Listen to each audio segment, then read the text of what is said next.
পর্যাপ্ত পরিমাণ আমাদের পেট্রোল বাংলাদেশ সরকারের কাছে আছে এবং আমরা পর্যায়ক্রমে এটা দেওয়া হবে।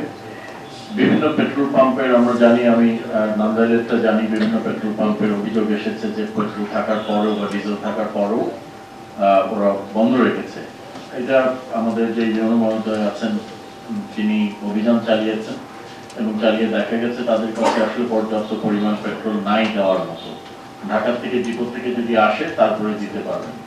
তো কিছু গুজবও আছে, আবার অনেকে পেট্রোল কিন্তু নিয়ে নেওয়ার পরে এই পেট্রোলগুলা পুনরায় একই গাড়ি বারবার যাচ্ছে, তাহলে তারা হয়তো মজুত করতে চাচ্ছে। এদিকে আপনাদের একটু নজর রাখার প্রয়োজন বলে আমি মনে করি।